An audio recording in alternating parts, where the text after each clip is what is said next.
Hello and welcome to yet another episode of Kaseminti and Stools. In the time we've been away, actually, we came up with that name. How was your weekend, Mr. Othieno? My name is Zeno. My weekend was well adjusted, trained.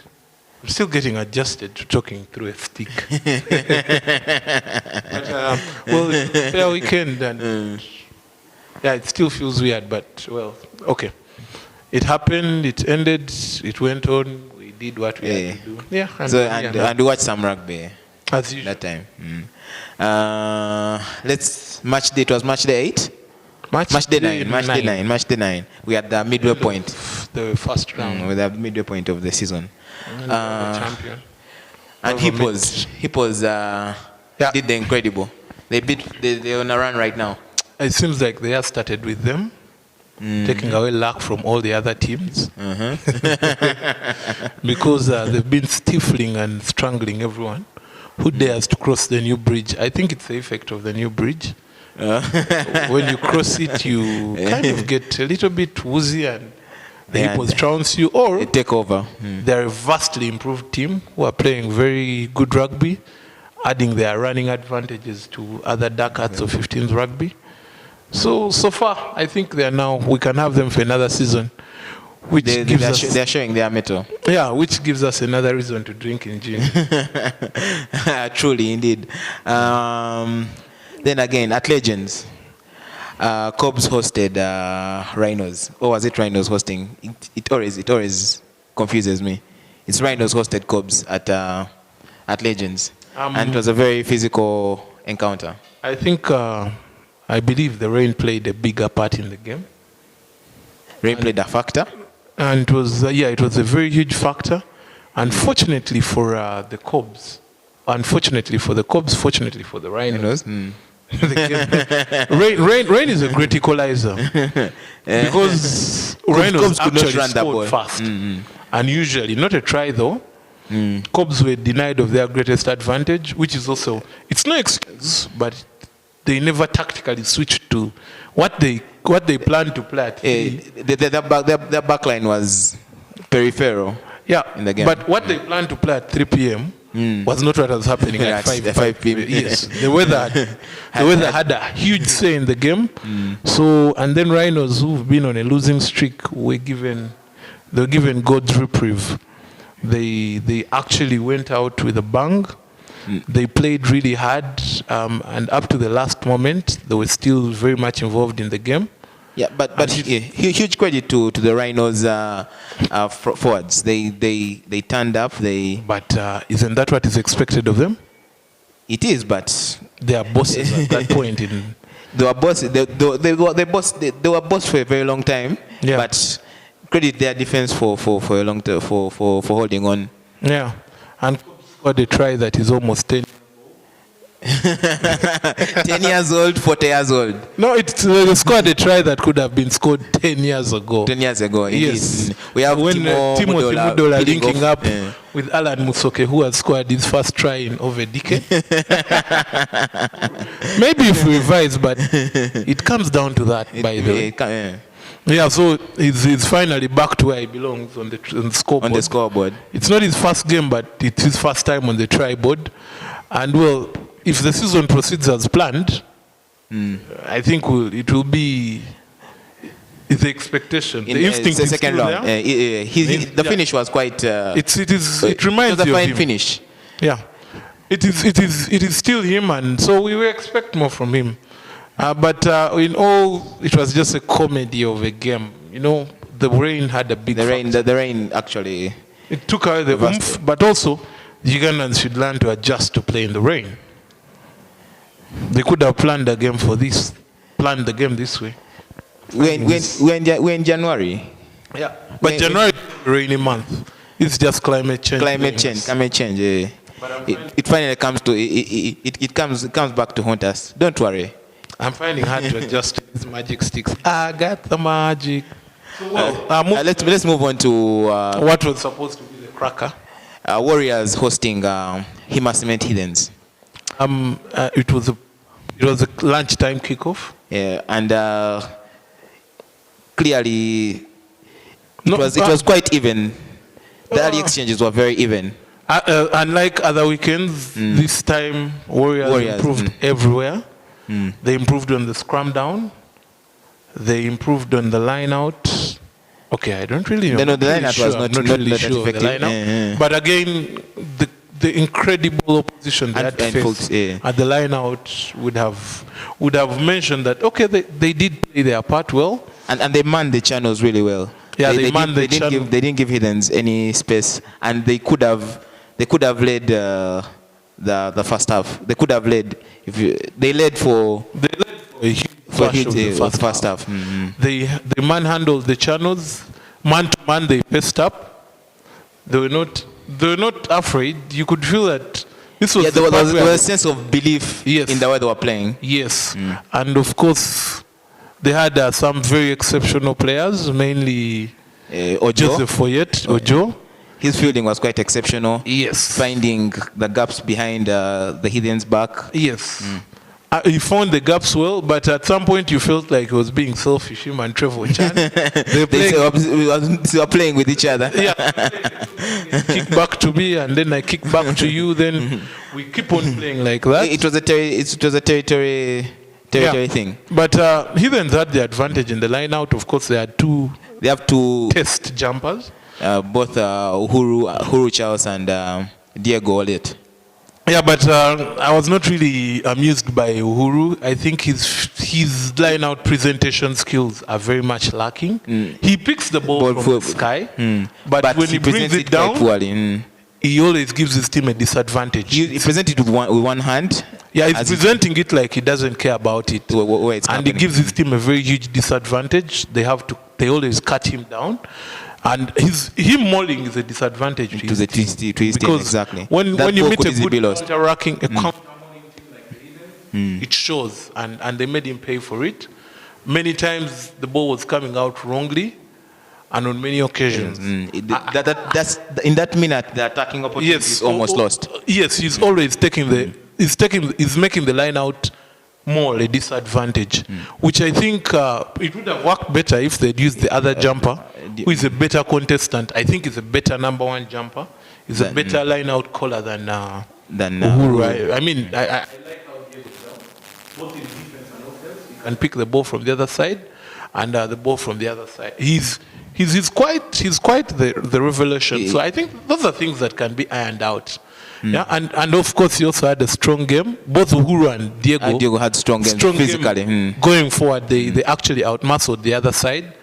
They gave the looks on the other side what to think about, mainly in open play. I think it was a good performance from second row and back row for the Heathens, and they're very determinant in this game. Then also Heathens' back line. Very many times the move broke down in the 10-12 channel. We see Alan Otim reverting to old ways.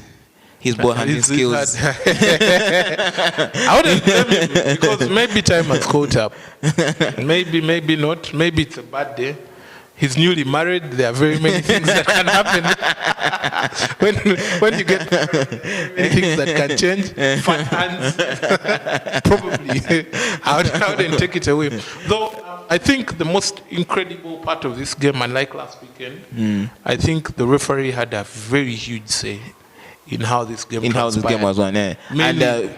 Mainly at halftime, the game is 6-0. No, not even before halftime. At kickoff. His policing of the racks, mainly the Heathens racks, they were uncontestable. You just had no chance. You felt the team on the opposition had no way they could actually contest the rack. Yet, well, rugby is a game played on your feet. And there were calls that I felt, even after now, in hindsight, I still think those calls could have were 50-50. And I've watched the game, we've reviewed the game together. There was no 50-50 call, there was blatantly. I don't want to think he took a side, I just want to say it was total ignorance. The opening try of the game. Not only the opening try, the penalty that he gave Heathens in the first half that resulted into in their second 3 points. If we study the sequence of motion, I never saw any offside call. Mainly where I indicated it to happen, I saw the Warriors line fall back. and yet he still gave the advantage away and he gave an easy 3 points to Heathens. To the Heathens at the kickoff. Of course, kudos to the Warriors. They kept their nerves at that point. They still were into the game. But I felt here he was really not. And then also when you go out to the next most decisive moment, because I think Heathens never earned the 3 points. Then the next decisive moment where Heathens actually steal the lead, still ahead. Yes, the 7 pointer he awarded. As you can see in the channel of play, the ball is open. The ball is spilled. It is poor racking. It was supposed to be a knock-on advantage to the Warriors. Even if my video channel is wrong, but I can still see that the ball is open. The clearly. ball was open, and when it's kicked away, he was not near to judge fact. He could have taken a break from the referee, from the lines person, but he never actually consulted. He opted to go for the penalty try, which was in hindsight a poor decision. Not even in hindsight. I think it was just blatant stupid. I want to call it what it was. It was a stupid decision to go that way. It cost Warriors the game after that. They never truly the came morale back. to recover from 7 points is hard. And if you're a referee, you also have to consider the impact your decisions have on the other team that's playing. Because it's hard to assume that the contest is no longer fair after a decision like that. Yes, and let's maybe also go the other side and award a 7-pointer, which two wrongs don't make a right. Penalty try in the game that should have been awarded to Warriors. Musoke pulled down Cyrus after he had a line break. After the line break, because it was at that point it was clear he was costing away, and the rules of the penalty try are clear. If you are the last man, if you are stopping a try scoring opportunity, then you are. Because we could say that Cyrus was safely past the defense. And he only had the try line at his mercy. He had the try line at his mercy, and that is where I think the penalty try should have been awarded. But again, the penalty was awarded, fair enough, and the yellow card was given away. fair enough. But that was the real penalty try decision that he should have awarded. Then also, Warriors' constant infringement of the offside line. It has happened. Did that happen? Did that play against them? Because at the end of the game, the counter for offsides for Warriors was in overdrive. Yes. Well, it's something they can improve inside their own house. It's unfortunate that Warriors have had a string of 3 games. Three of the highest class operation you can play. So we've always had to be here analyzing Warriors. And since they're the familiar team now, because we've watched them over 3 times, we now have to, we seem to be sympathetic to them because we've been watching their play so much that we now start to understand a pattern for them. But I think that is something they can easily work upon. It is not space science here, but it is something that they will adjust. And the way we've called it out harshly, it's something that Kevin McCourt should be working on behind the scenes. In all, there were a string of comical calls from the referee that I never appreciated. I pay my money to watch a game. I don't pay my money to referee influence a game. And unlike last week where I had kind words for the ref, this was this weekend was a poor performance by Tony T. Well, but moving on, let's going further into Warriors' problems. They seem to have no playmaker. They seem to have their play is kind of less structured. Well, I think they've done a lot of they've had to face the real men. So these are the wrong tests for them. This is a game that you purely play on instinct. Because I don't think also Heathens had a scoring opportunity. They earned the result. Yeah, there was no complicated equation at play. It was just and all the result from just Phases. cost a lot of assistance. Finding yards across the gain line. Yes. I think if I watch a game, I would have lost at a certain point. It's a game that needed high levels of concentration because of the against you. The timing is very good. And hiddens are coming against you. It's a relentless. Yes, it's a relentless. In a bad dog there. I'm sorry, but it seems like I will be taking a side here, but I think the referee performance was very poorly. This was one of the referee performances I don't want to watch. So let's move to our undercard. Your undercard. Undercard. Yes, my undercard. My undercard for the about him. And that is Conrad Mukwaya. Yeah, I remember he came in from the Milyango. Yeah, he came in from, but the most interesting thing, I don't like seeing him at the wing. I would prefer to see him in the centers because he has that short burst of space that can find space and beat defenders. I feel his talents are more suited to playing in the centers. I would like to see him. It's like they would move the boxer out wide and bring back. I would prefer to see him in the centers because he not only has the ability to beat defenders with his quick feet. He's very strong. He's very strong, and he has very nice kicking skills. He can actually play make. There is a moment where his credibility as a playmaker. He can actually find space. What of his fielding? Because it seems to be out of the way. That is your argument. He's kicking, have him move to the midfield. He's kicking both off the tee and out of hand are quite exceptional. He has good, but his fielding as a winger is a little bit wanting. As a winger, it's quite, because I feel that's not the space he should be working in. Do you think he has that in the middle? And yeah, he has that explosive pace that can see him game meters across the gain line. Get space, yards across the gain line. I prefer to see him ahead of Seruwaji in the centers, probably combining with Chimono, but maybe a good 13, not a good 12. Maybe, probably. Okay, and that is our undercut for. No, I think I believe he probably has a future in this game. He's built for it at least. He's built for it. That's without a doubt. Both in offense and defense, he seems fearless. And well, we can only see with time we'll judge how he has grown. Yes, if injuries don't play a part, he should be an enforcer soon. Though me, I would have him go to the blind wing, where he would do, because he's not a finisher per se, by excellence. He's not like Baron Kasozi, but exactly. He can do a lot of groundwork. I haven't yet seen his rack ethic. I haven't yet seen him take on how he links up with other players, because seems to be only a strike runner out there. I just want to see how he links up with defense. I'd also like to see I'd like to see him defending on the back foot. Yeah, join the attack on the back foot. I think he'll make very good options there. But of course, as usual, like all our undercards, we just keep on watching and check progress. Yes, and check progress. So okay, then the WTF moments of the week. Every weekend.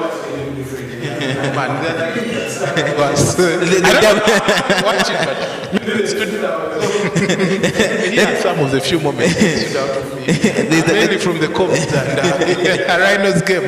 Like, there's a whole pitch of grass, and yet somehow the kid they tried to play.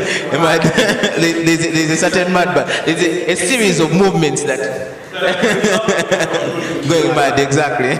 It's like everyone wanted to be in a. And of course, we had some fine hands from Chiboa. and moments before that, he had a small altercation with Ewan Odonga.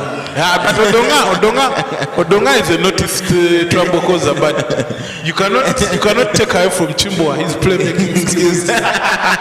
They came late. So it's beautiful to watch that kind of ground creation. So I think. Well, that's last weekend running across the pitch. Now he's doing of course. Then there is one man you should never allow to find territory for you. Odonga actually finds negative territory. No, if we were to put this in trajectory of physics, we couldn't calculate it because physically he holds the ball, it's a penalty, he scratches it, then he thinks that enough. Then the ball comes backward. And the ball moves away from him against every known rule of what he was thinking. Clearly, we know that is not what he was thinking. Maybe he hated the referee, but he still never got the referee. But it will be something he will be answerable for. But it's not one man we are letting field soon. And he was wearing number 12 jersey.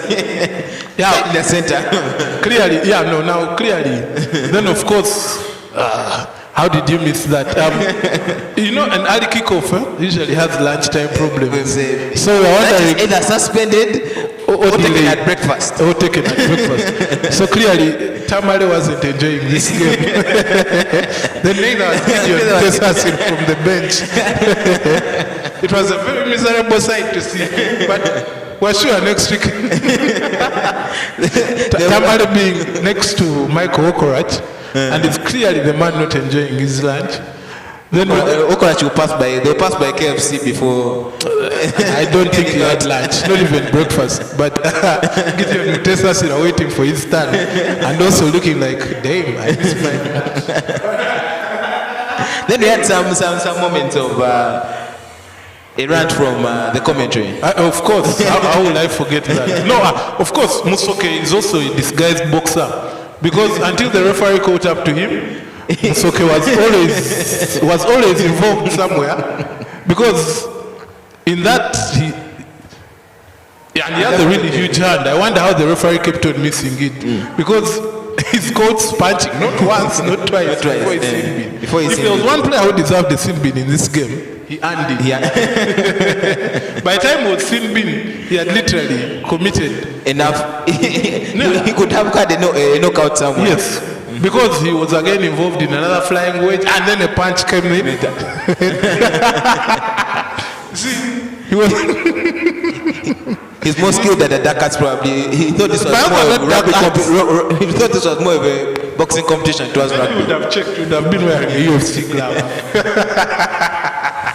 For a big man, it's quite ashamed to be punching all the time. But he was finally sin binned. A team with his fat hands. He had quite a game to forget. He kept on not receiving the ball as he wanted it, and he kept on sending his team back to a scrum down. And he was lucky not to participate in that, because at some point he felt like, since it's the cause of most of the scrum downs, he should come and actually take over. Yeah, because he kept on doing it, and he kept on earning his team back foot. Then of course we already talked about Trevor and Ojumek, only involved in their own game, where they kept on kicking back and forth to each other, which was a great game of mind reading. They were reading each other. But it was a good tactical fielding from both of them. Then finally, we have... No, before we go to the final, the moment, the reason why Heathens are always winning. Before we go at the moment before Eddie Chiwanka comes in, Heathens are actually behind. Then we hear the sound of that vuvuzela. Yes. Before Chiwanka came, the Heathens were losing. It was 6-3. Yes. In Warriors favor. And we had the feeling Opa would have missed that one. So probably, we have a tip. Probably the first thing about beating Heathen, kidnap Eddie Chiwanka and release him after the game. Because from the time he comes in, the momentum, the tide changes. It's an advantage talking from Warriors never had any reply for that. And he's a strong big man and cheers the whole team up. So I think that is the secret that he didn't have, that we never had. That Warriors didn't have. No, we've learned the secret now. We've broadcasted. We'll see if the Buffaloes will work on it. We'll work with the kidnapping for the weekend, and then we see. Then finally, we had very funny commentary. I cannot let go of this one. Shortly after Warriors considered the penalty try, someone loses his mind. Our own commentator ran rogue. And I think that is it for the week. Thank you for joining us. See you next week. I am frustrated. I don't even know. I am lost for words. Like, I don't know what that rule is. I have never heard of penalty try at a rack, kicking a ball out of a rack and give a penalty try. Ludicrous. It brought daylight theft. And then when actually you talk about these calls, people actually say that it is bad to talk about referees not giving right calls. But anyway, this game they have behaved themselves a lot better and just swallowed. That was a let-off for the Kaseminti Heathens because the throw was very good, it was biased and it was long. It was an overthrow. As you can hear, the Kaseminti fans in very, very vocal moods, led by the choir leader, the choir master, Eddie Choanuka.